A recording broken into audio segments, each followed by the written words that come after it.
আমার প্রথম মামলায় ছিল আমি নাকি আনসারুল্লাহ বাংলা টিমের সারা বাংলাদেশের প্রধান। আপনি নাম শুনেছেন? কেউ কেউ শুনতে পারেন, আমি তো ওর আগে ভালো জানতাম না। আমারে বলছে কি কি জানেন লেখেন, ওই রিমান্ডে মাটির নিচে। আমি বলছি কিচ্ছু জানি না, আপনাদের কাছে শুনছি। জানি না তখন লিখবো কি? ওনারা নিজেরাই বানিয়ে বানিয়ে লিখে ওই সাক্ষীদের কাছ থেকে সই নিয়ে ওইটা চালিয়ে দিয়েছে। আমার নামে বলেছে উনি 164 দিয়েছে, এই দেখেন ওনার কথা। অথচ একটা কথা আমার না, সব ওদের লিখিত। এই কারণে 3 বছর আমার আটক করে রেখেছিল, ছাড় দেয়নি। আমার মতো বহু মানুষ আমি দেখেছি ভেতরে বিনা কারণে মিথ্যা সাক্ষীর কারণে তারা জেল কাটতেছে, ওই বিষয়ে তারা কিচ্ছু জানে না। আমার তো মনে হয় আগামীতে বাংলাদেশে আইন পাশ করা দরকার। কেউ কারো বিরুদ্ধে যদি মামলা দেয় আর মামলা যদি প্রমাণ করতে না পারে যে দেবে, তারও জেলে দেওয়া লাগবে। আপনার কারণে, কোন কারণে আমি 3টা বছর জেল খাটলাম বলে?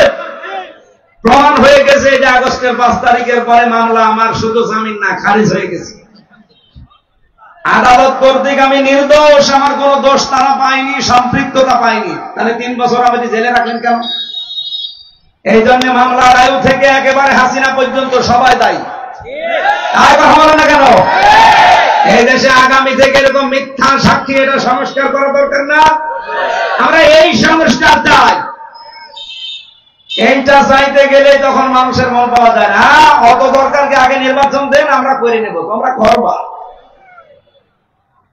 তোমরা যত মিথ্যা মামলা এখনই 1 বছর 1 মাসের ভেতরে বানিয়ে ফেলেছো। বাংলাদেশ জামাত ইসলামীর শ্রদ্ধাভাজন আমির উনি আগস্টের 5 তারিখের পরেই বলেছিলেন, না আমরা কারো বিরুদ্ধে মিথ্যা মামলা দিতে চাই না, সত্য যারা তাদের উপরে আপনি অ্যাকশন নিন, তো মিথ্যা কারো উপরে দোষারোপ আমরা চাপাতে চাই না। মানে হাদিস জানেন তাই। তো বহু মানুষ দেখলাম মিথ্যা মামলা দিয়ে মিথ্যা সাক্ষী জোগাড় করে একেবারে বাবা শাহজালাল সব হালাল করে খেয়ে যাচ্ছে। না এখানাই নেই। ইমাম মালিক ডাক দিয়ে বলেন, আল্লাহর বান্দি, আজকে থেকে জীবনে যতদিন বেঁচে আছো কোনদিন তোমার আর সাক্ষী গ্রহণ করা হবে না, এই তোমার শাস্তি। প্রথম যেহেতু তোমার কোন সাক্ষী নেই, 4 জন, তুমি আন্দাজে মনে মনে ধারণা করে এই কাজ করেছো। যে মেয়েটা মারা গেছে তার স্বামীকে তার ছেলেকে জিজ্ঞাসা করা হচ্ছে যে এই যে একটা যুবক ছেলের সাথে বাড়িতে যাচ্ছিল, এই ছেলেটাকে? স্বামী বলছে ওইটা আমার শালীর ছেলে। বলেন তো শালীর ছেলে হলে এই মেয়েটা কি হয়? বোনের ছেলে। যে 14 জন মহিলার সাথে দেখা করা জায়েজ আছে, তার ভেতরে বোনের ছেলে আছে না নেই? বলেন না কেন? 14 জন পুরুষ মানুষের সাথে আপনি দেখা করতে পারবেন।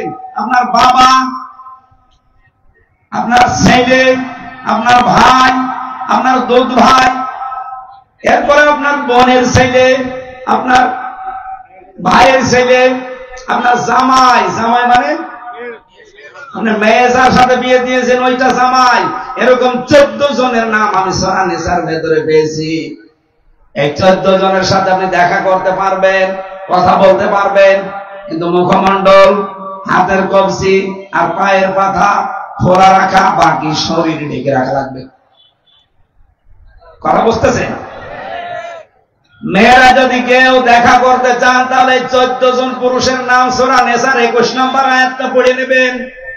যাদের সাথে বিবাহ করা হারাম, এদের সাথে দেখা করা জায়েজ, কিন্তু শুধু মুখ, হাত আর পায়ের পাতা বাদ দিয়ে পুরা শরীর ঢেকে রাখা লাগবে।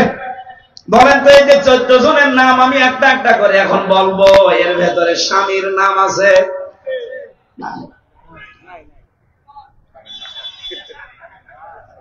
একে ওয়াজ শুনছে নাকি ওকে মাজারে আছে? আমি এটা আপনাদের জন্য বলছি না, মেয়েদের জন্য। আপনার স্বামীর নাম নেই কেন? স্বামীর কাছে আপনার কোনো পর্দা নেই। যেই মহিলা তার স্বামীর সামনে যত বেশি খোলামেলা থাকবে, তত বেশি তার সওয়াব বাড়তে থাকবে। যে কয়টা চুল আপনি স্বামীর সামনে খুলে রাখবেন অতগুলো সওয়াব পাবেন। নবীজি বলেন, কোন স্ত্রী যদি স্বামীকে আনন্দ দেওয়ার জন্য হাসে, হাসতে গিয়ে যদি দাঁত বের হয়ে যায়, একটা দাঁত বের হলে একটা নফল হজের সওয়াব হয়, দুইটা বের হলে দুইটা নফল হজের সওয়াব হয়, 6টা দাঁতের কথা আছে। আমার মনে হয় বারবার সুবহানাল্লাহ বললে বাড়ি যেয়ে দেখুন দাঁতকে নিয়ে পড়ে আছে।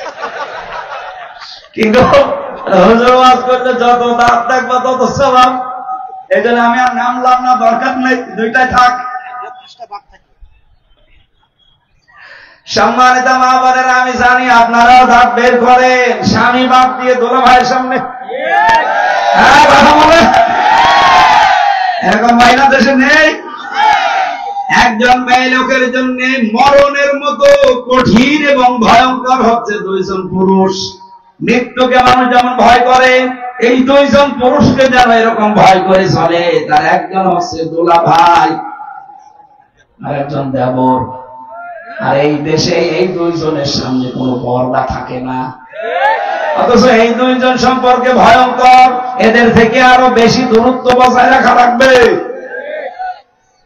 একজন মেয়ে লোকের জন্য যেমন 2 জন পুরুষ মানুষ ভয়ঙ্কর, মৃত্যুর মতো একজন পুরুষের জন্যও 2 জন মহিলা সবচাইতে ভয়ঙ্কর। একজন হচ্ছে তার শালী আর একটা ভাবি। অনেকে ফতোয়া বের করেছে ভাবি আমার মায়ের মতো, ওর দাঁত খুলে ফেলা দরকার। কয়েকদিন পরে দেখা যাচ্ছে ভাবিরে নিয়ে আল্লাহ রাস্তায় চলে গেছে। আরে ভাবির যদি মায়ের মতো হয়, মায়ের সাথে কেউ পালায়, না কেন? তার মানে আপনার এটা ফন্দি ফিকির। এই ভেড়া মারায় যদি কেউ এরকম মনে করে থাকেন, বাদ দেন এই ধান্দা। ইমাম মালিক ডাক দিয়ে বললেন, জল্লাদ পিঠের উপরে চাবুক লাগাও। একটা একটা করে চাবুক মারতেছে, প্রায় ৭৯টা হয়ে গেছে, কিন্তু হাত খোলে না।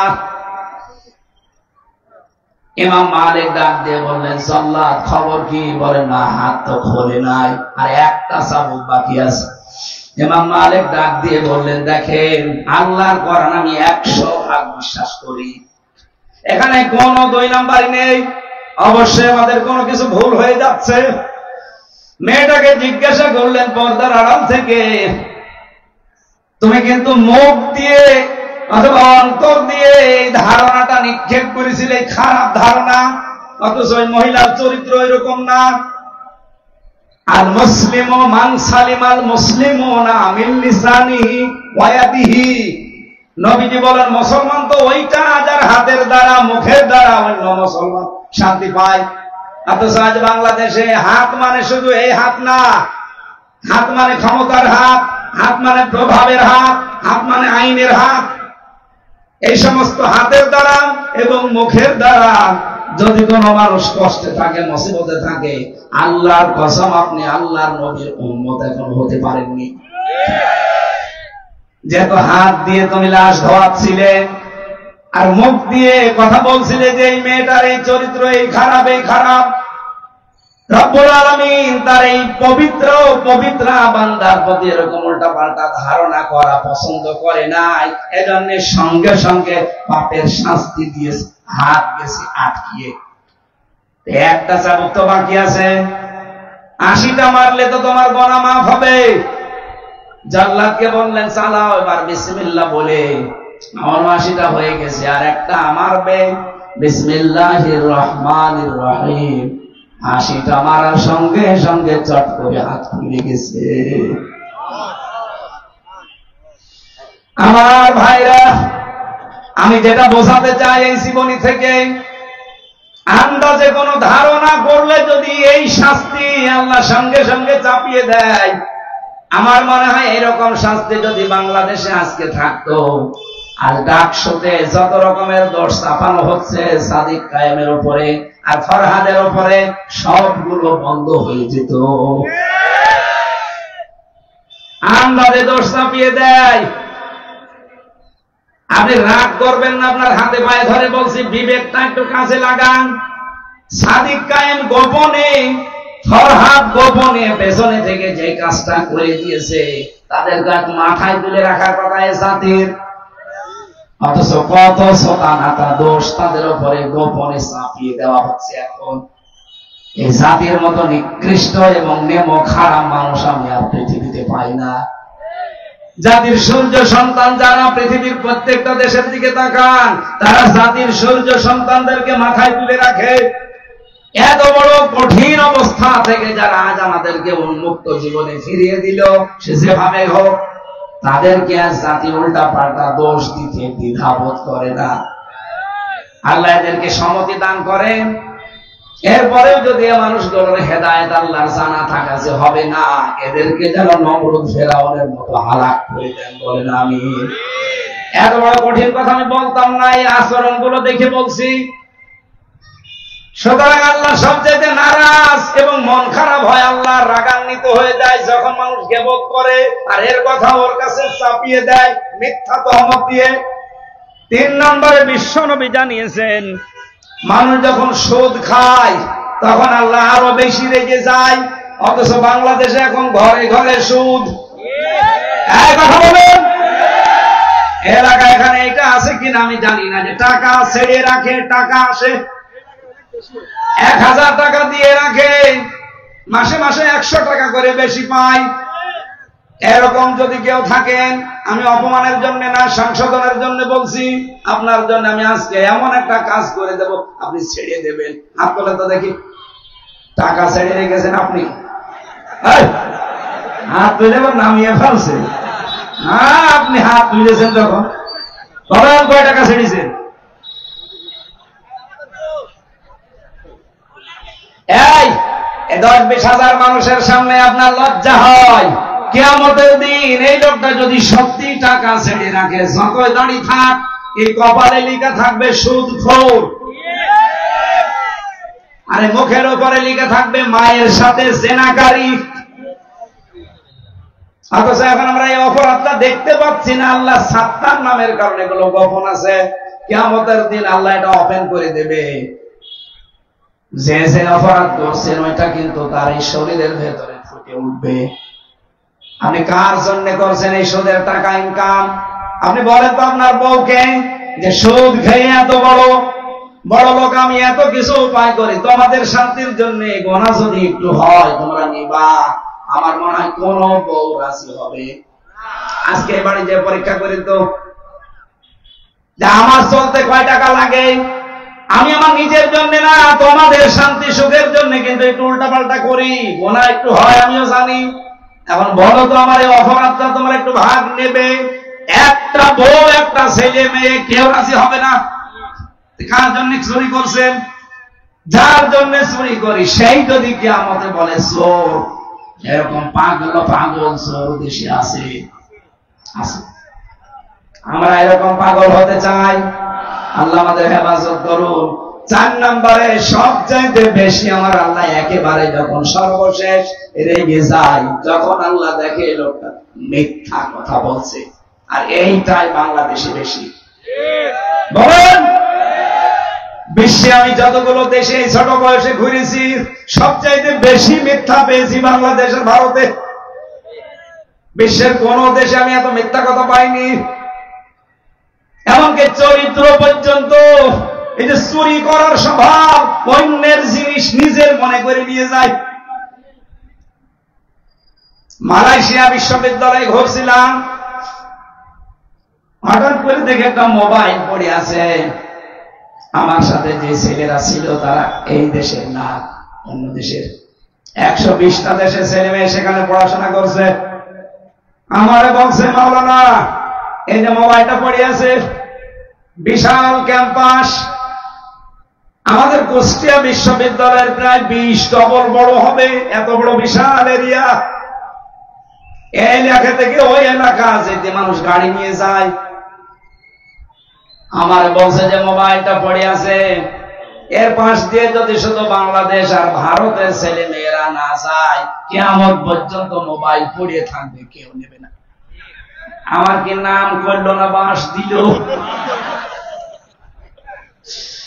আমার বলছে শুধু বাংলাদেশের আর ভারতের ছেলে মেয়েরা যদি যায়, এ গায়েব করে ফেলবে।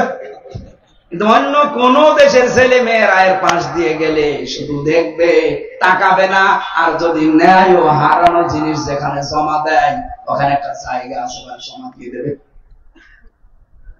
আমি ওনার ভাষায় জিজ্ঞাসা করলাম ইংরেজিতে, যে ভাই আপনি কি আমার সুনাম করলেন না পাশ দিলে? আপনাদের দেশের মানুষের চরিত্র এইতে বলবো কি? আমরা এই চরিত্র পাল্টাতে চাই না। বলেন বলেন। আজকে থেকে একটা নিয়ত করা যায়, যত বড় বিপদ আসুক আর যাই হয়ে যাক, জীবনে আর কোনোদিন মিথ্যা কথা বলবো না। যারা রাজি আছেন হাত তোলেন তো, লিল্লাহি তাকবীর। এই দেখেন তো হাত তোলেন কে? এই যে এরা হাত না তুলে বসে আছে, বলেন আলহামদুলিল্লাহ। ভাই কথা দিয়েছেন, কিন্তু প্রথমে যিনি জেলামি ছিলেন কথা বলছিলেন, এর আগে যিনি আমি একটু হালকা শুনেছিলাম, তারা কিন্তু কোরআনের পক্ষে কারা আছেন হাত তোলেন, আপনারা হাত তুলেছিলেন। এবার কোরআনের পক্ষে আসার একটা সিস্টেম আসতেছে। যেহেতু আমি সেদিন বলেছিলাম যে বাংলাদেশের যে নির্বাচন একটা ইসলামের পক্ষে আর একটা মানুষের তৈরি করা আইনের পক্ষে, সুতরাং ইসলামের পক্ষে যারা আছে এরা আল্লাহর দল, আর যারা মানুষের তৈরি করা আইনের পক্ষে আছে সে যে দল হোক ওটা শয়তানের দল। সেই হিসাবে আপনি এবার কোন দিকে রায় দেবেন, এই কথাটা যদি ঠিক না রাখেন আপনি মিথ্যাবাদী। হাত তুললেন, দড়ি ছাড়া বেঁধে ফেলেছি। কথা বল। আল্লাহ আমাদের এই যে 4-8টা জিনিস বললাম, 4টা জিনিসে যেটা আল্লাহ নারাজ ছেড়ে দেওয়া তৌফিক দিন, যেটা আল্লাহ খুশি আমাদেরকে আনন্দে আত্মার হয়ে আঁকড়িয়ে ধরার তৌফিক দিন। বলেন আমিন।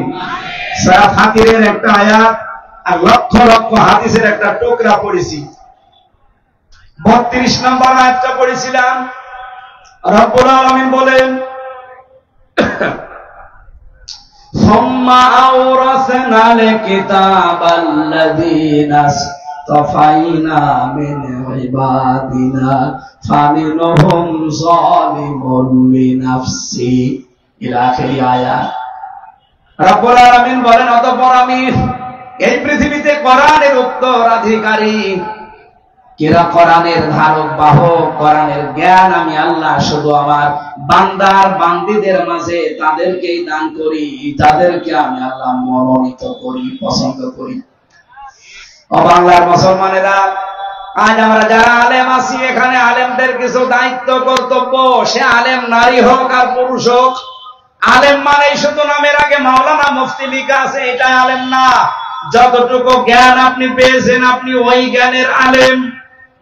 আপনি নামাজ সম্পর্কে মনে করেন কিছু জানেন, আপনি নামাজের আলেম।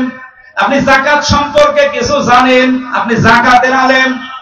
এক কথা বুঝতেছে?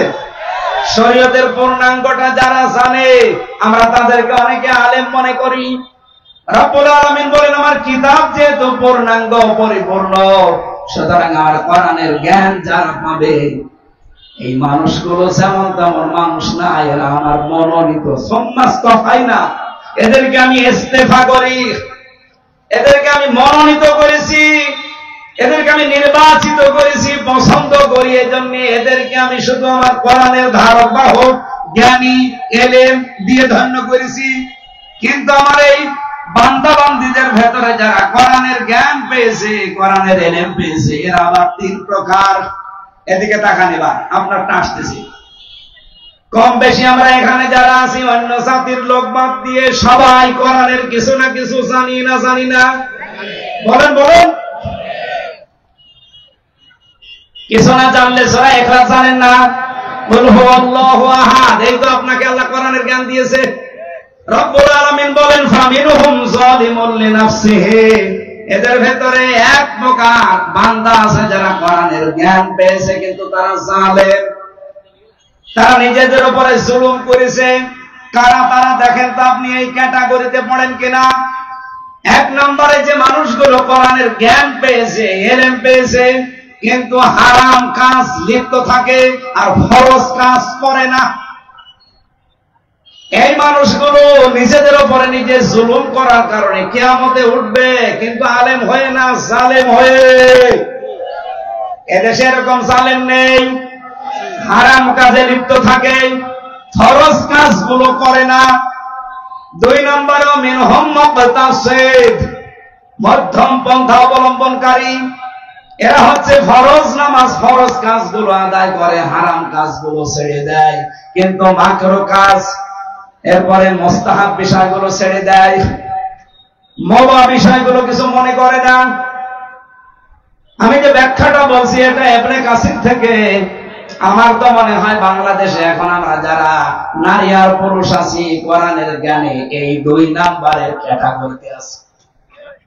ফরজ হয়তো আদায় করি, হারাম কাজও আস্তে আস্তে অনেকে ছেড়ে দেয়, কিন্তু মাকরুহ আছে। এরপরে আবার অন্যান্য যতগুলো সুন্নাত আছে ওগুলো গুরুত্ব দিতে চায় না। এরপরে মুস্তাহাব আছে, মানতে চায় না। আল্লাহ আমাদেরকে এই পর্যায়ে রেখেছে, আমার যতটুকু পর্যায়ে আলোচনা। 3 নম্বরে ওয়ামিনহুম সাবিকুম বিল খায়রাতি বিইজনিল্লাহ। 3 নম্বরে যারা অগ্রগামী ভালো কাজে আল্লাহর অনুমতি ক্রমে। এইটাই আমি বোঝাতে আয়াতটা পড়েছি। রবিউল আউয়াল মাস, বিশ্বনবী এসেছিলেন এই মাসে যতগুলো মিশন নিয়ে। তার 1 নম্বরে মিশন ছিল আল্লাহর এই জমিনে আল্লাহর বিধান কায়েম করা। আমি কি এটা বানালাম? বলেন বলেন।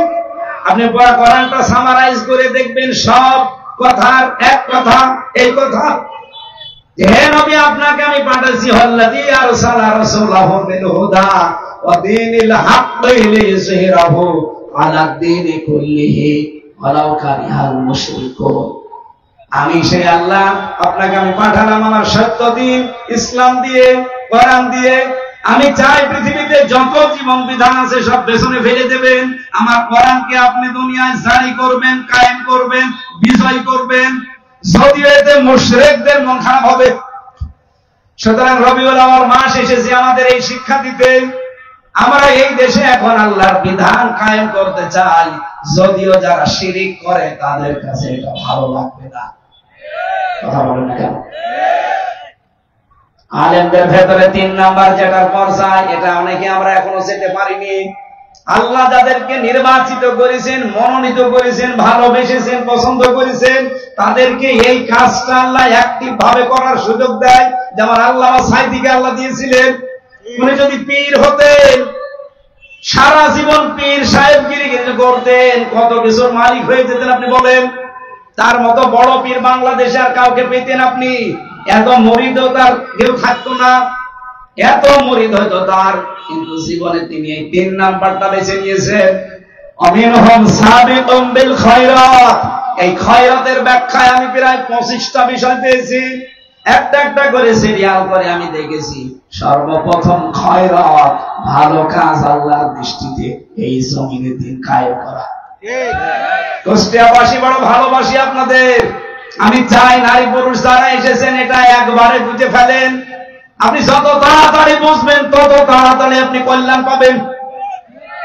যত অগ্রগামী হবেন দেখবেন তত তাড়াতাড়ি কল্যাণ আসতেছে। যালিকা হুয়াল ফাদলুল কাবীর। এটা যেমন তেমন দয়া না, আল্লাহ বলেন এটা বহু বড় দয়া, ফাদলুল কাবীর, সবচাইতে বড় অনুগ্রহ আপনার প্রতি।